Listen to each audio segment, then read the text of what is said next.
दृष्टि के teaching exam YouTube channel में एक बार फिर से आपका स्वागत है। मैं हूं Geetanjali Shukla.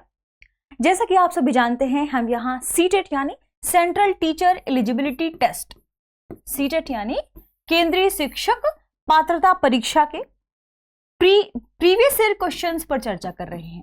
Previous year question यानी विगत वर्षों में सीटेट के एग्जाम में कैसे प्रश्न फ्रेम किए गए हैं, किस तरीके से प्रश्नों को पूछा गया है और प्रश्न पूछने की प्रवृत्ति क्या रही है, इसे हम यहाँ समझने की कोशिश करेंगे। लेकिन प्रीवियस ईयर क्वेश्चन में भी सीटेट के किस सब्जेक्ट के क्वेश्चन को हम यहाँ लेकर आए हैं, तो जो विषय है वह है ज्योग्राफी यानी भूगोल। यानी सीटेट में भूगोल से पूछे गए प्रीवियस ईयर के क्वेश्चंस पर डिस्कशन यहाँ हम करेंगे। जो किसके भीतर आता है, तो ध्यान रखिएगा, यह सामाजिक विज्ञान खंड के अंतर्गत आता है।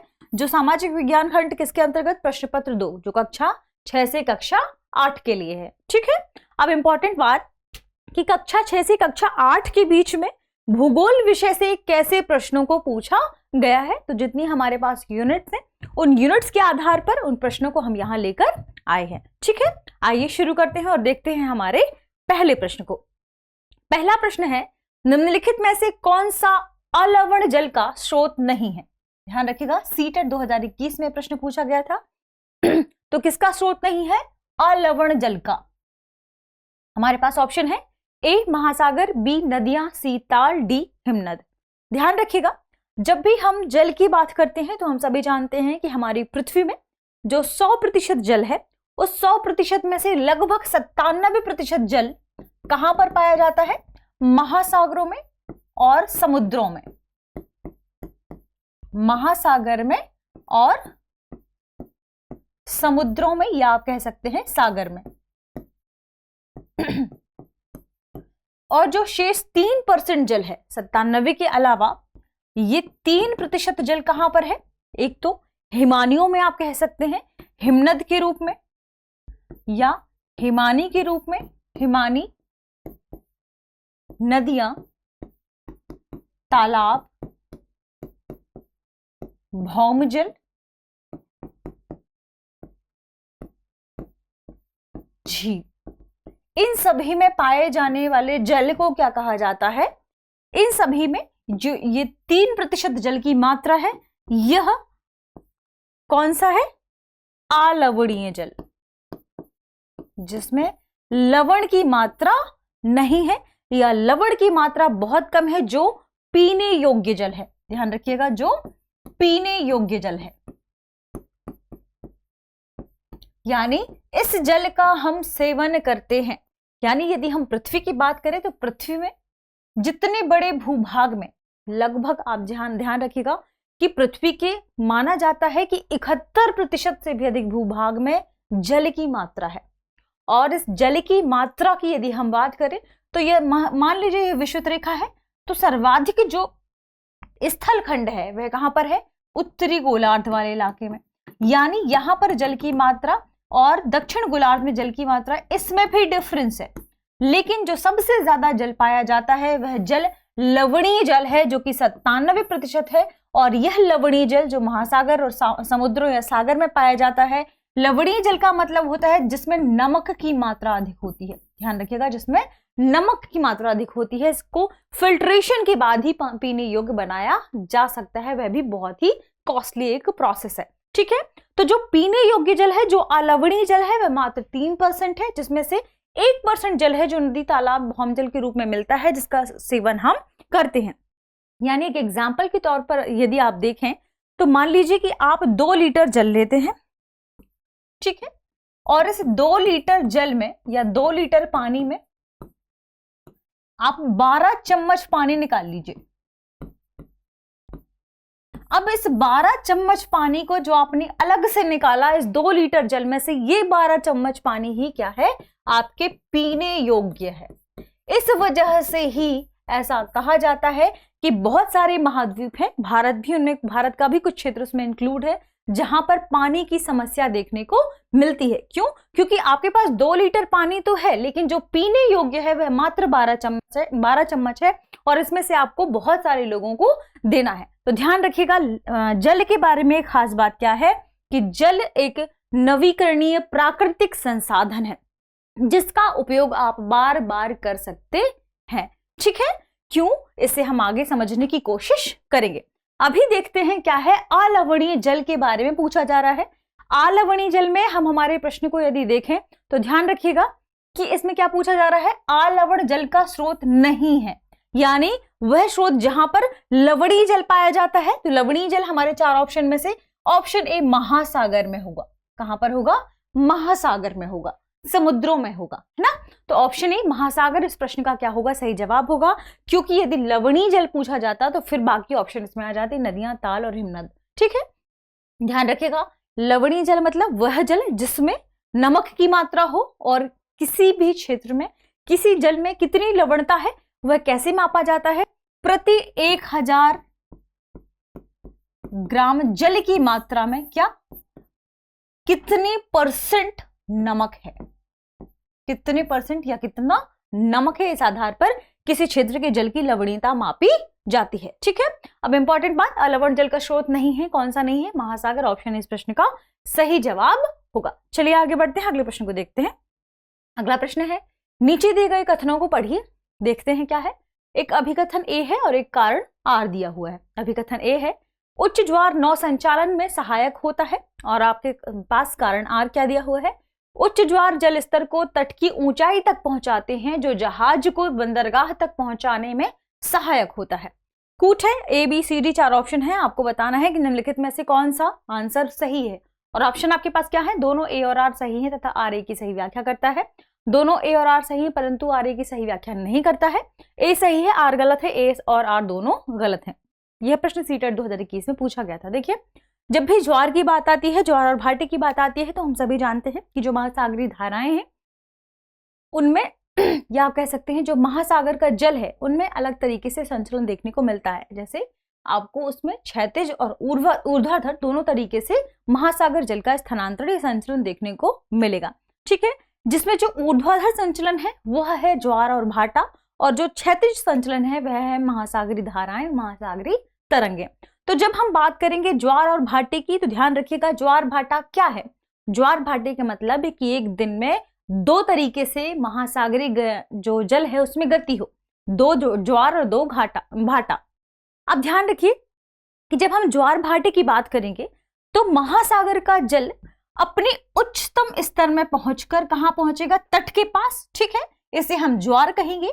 और जब वह अपने निम्नतम स्तर पर आता है और दूर तट से दूर जाता है तो इसे हम भाटा कहते हैं। ठीक है, तो इसके बारे में खास बात क्या कि जो पहला कथन है अभिकथन ए कि उच्च ज्वार नौ संचालन में सहायक होता है। देखिए, उच्च ज्वार का मतलब क्या, यानी महासागर की जलधारा, महासागर की जो लहरें हैं वह बहुत तेजी से ऊपर उठकर कहां पहुंच रही हैं, तट के पास पहुंच रही हैं। तो जब वो लहरें ऊपर उठकर तट के पास पहुंचती हैं तब क्या कहा जा रहा है कि यह नौ संचालन में सहायक है, यानी नाव या जहाज जो जाती है, तो जब यहां बहुत तेजी से लहर कहां पहुंच जाएगी, तट के पास, तो नाव जो होगी वह बहुत तेजी से कहां पहुंच जाएगी, बंदरगाह के पास, तट के पास।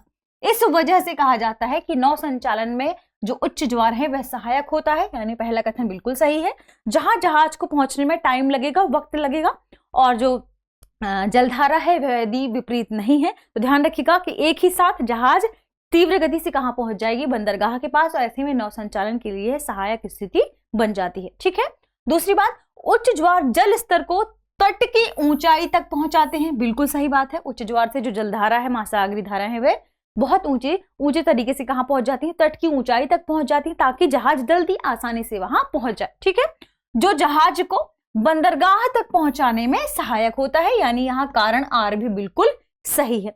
क्यों, क्योंकि नौ संचालन में सहायता कब प्राप्त होती है, जब यह घटना घटित होती है। तो यहाँ पर दोनों चीजें सही हैं, यानी दोनों कथन ए और कारण आर सही है, और कारण आर कथन ए की सही व्याख्या करता है। इस तरीके से ऑप्शन ए इस प्रश्न का सही जवाब हो जाएगा। ठीक है, चलिए आगे बढ़ते हैं। अगला प्रश्न है, ज्वार भाटा के संबंध में कौन सा कथन सही है। ध्यान रखिए, ज्वार भाटे के संदर्भ में कौन सा कथन सही है, देखते हैं। हमारे पास A B C D 4 option है। ए है, निम्न ज्वार नौ संचालन में सहायक होता है। बी है, महीने में 2 बार महासागरीय जल का उठना एवं गिरना ज्वार भाटा कहलाता है। सी है, जब जल अपने निम्नतम स्तर तक आ जाता है तथा तट से पीछे चला जाता है तो उसे ज्वार भाटा कहा जाता है। और डी है सूर्य व चंद्रमा के शक्तिशाली गुरुत्वाकर्षण बल के कारण पृथ्वी की सतह पर ज्वार भाटे आते हैं। यह प्रश्न सीटेट 2021 में पूछा गया था।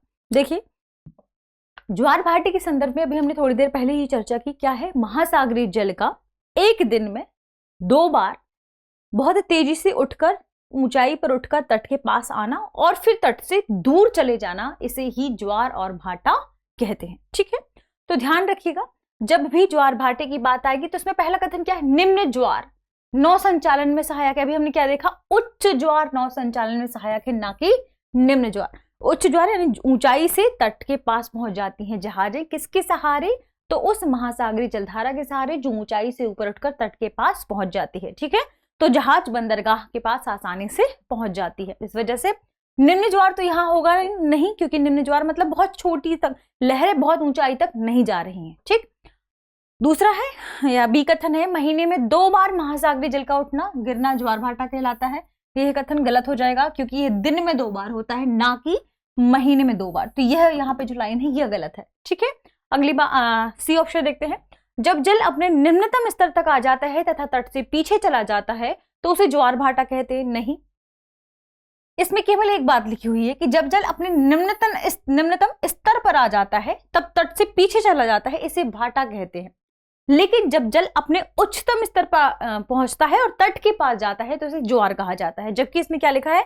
केवल निम्नतम स्तर वाली बात लिखी है, तो यह केवल भाटा कहलाता है। जबकि इसमें लिखा है कि इसे हम क्या कहते हैं? ज्वार भाटा। लेकिन यहां पर यह कथन गलत हो जाएगा। ठीक है, ऑप्शन डी है, सूर्य और चंद्रमा के शक्तिशाली गुरुत्वाकर्षण बल के कारण पृथ्वी की सतह पर ज्वार भाटे आते हैं। यह कथन बिल्कुल सही है। क्यों?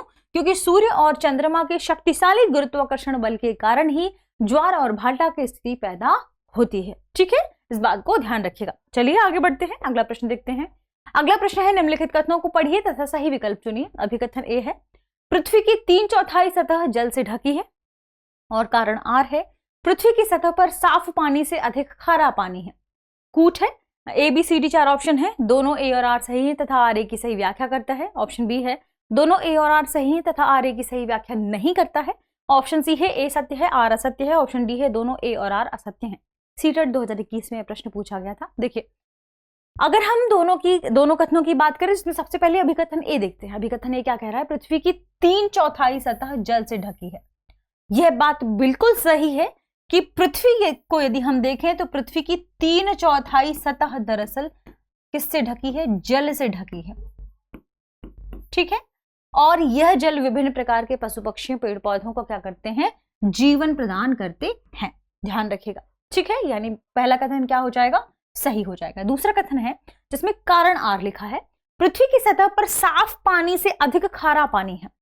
यह कथन भी बिल्कुल सही है। क्यों? क्योंकि पृथ्वी में यदि हम 100% जल की मात्रा मानते हैं पृथ्वी में पाए जाने वाले पूरे जल को, तो लगभग 97% जल तो लवणीय है, यानी खारा है, महासागर और समुद्र से मिलने वाला जल है। मात्र 3% जल है जिसका आप उपयोग कर सकते हैं। तो ध्यान रखिए, जो 97% जल है यह नमक युक्त जल है, तो क्या कह सकते हैं? यह खारा है। तो पृथ्वी की सतह पर साफ पानी से अधिक क्या है? खारा पानी है। यह कथन भी बिल्कुल सही है, यानी कथन ए कथन आर दोनों सही है।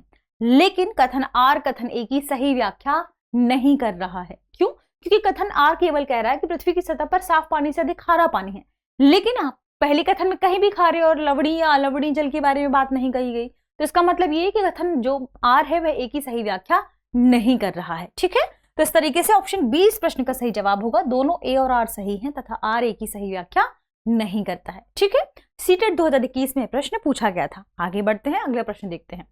अगला प्रश्न है, निम्नलिखित प्रक्रियाओं में से जल चक्र में निहित प्रक्रियाओं को चुनिए। आपके पास ऑप्शन देखिए, सबसे इंपॉर्टेंट बात, वाटर साइकिल जल चक्र के बारे में पूछा जा रहा है। हमारे पास देखते हैं क्या क्या है ऑप्शन।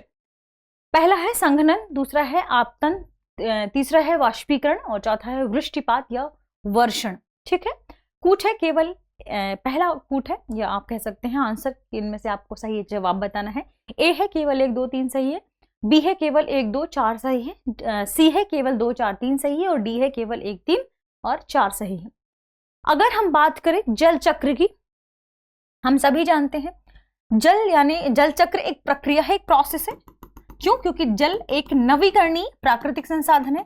नवीकरणीय यानी इसका उपयोग आप बार बार कर सकते हैं। ठीक है, तो क्यों ये एक प्राकृतिक संसाधन है और क्यों ये नवीकरणीय संसाधन है? इंपॉर्टेंट बात कि क्यों ये एक नवीकरणीय संसाधन है। क्यों? क्योंकि जब महासागरों का जल वाष्पित होकर ऊपर की ओर आता है तो ये किस प्रक्रिया से होकर गुजरता है? वाष्पीकरण की। ठीक है, और वाष्पीकरण की प्रक्रिया के बाद यह है जल जो ऊपर वाष्पित हुआ है आर्द्रता के रूप में, नमी के रूप में, यह संघनित होकर जल की बूंदों के रूप में बादलों का निर्माण कर देता है। तो किस प्रक्रिया से होकर गुजरता है? संघनन की प्रक्रिया से। संघनन के द्वारा जल की बूंदों के रूप में ये क्या बन जाते हैं? जल की बूंदों के रूप में ये बादल बन जाते हैं, बादलों का निर्माण करता है। और फिर बाद में ये बादल जब और बहुत अधिक भारी हो जाते हैं तो गुरुत्वाकर्षण की वजह से ये बूंदें वापस से जमीन पर गिर जाती हैं, वापस से कहां जाती हैं? नीचे आ जाती हैं, है ना। तो इस पूरी प्रोसेस में किन किन प्रक्रियाओं से गुजरा यह जल? सबसे पहले वाष्पीकरण, फिर इसके बाद संघनन, और फिर इसके बाद वापस से यहां क्या हो गया? वर्षण, यह जिसे क्या कहेंगे? वृष्टिपात। ठीक है, तो ध्यान रखिए जल चक्र में जो भी प्रक्रियाएं निहित हैं उनमें सबसे पहले इंपॉर्टेंट बात क्या है? वाष्पीकरण, यानी यह प्रक्रिया में शामिल है। फिर संघनन, यानी यह भी प्रक्रिया में शामिल है। और उसके बाद वर्षण यानी D4, यह भी प्रक्रिया में शामिल है। तो इस प्रश्न की यदि हम सही जवाब की बात करें, 1, 3, 4 जहां भी होगा वह इस प्रश्न का सही जवाब होगा। देखते हैं कहां पर है? 1, 3, 4 ऑप्शन डी में है, केवल 1, 3, 4। तो ऑप्शन डी इस प्रश्न का क्या है? सही जवाब है, ध्यान रखिएगा। ठीक है, तो इस तरीके से हमने आज के जो भी इंपॉर्टेंट प्रश्न थे उन प्रश्नों को समझने की कोशिश की, उनके इंपॉर्टेंट तथ्य जानने की कोशिश की, उनसे जुड़े हुए क्या क्या इंपॉर्टेंट तथ्य हो सकते हैं जिन्हें याद करना आपके लिए इंपॉर्टेंट है, इसके बारे में हमने जानने की कोशिश की। ठीक है, मिलते हैं अगली वीडियो में, अगली क्लास में कुछ खास प्रश्नों के साथ। तब तक आप पढ़ते रहें, रिवीजन करते रहें। शुक्रिया।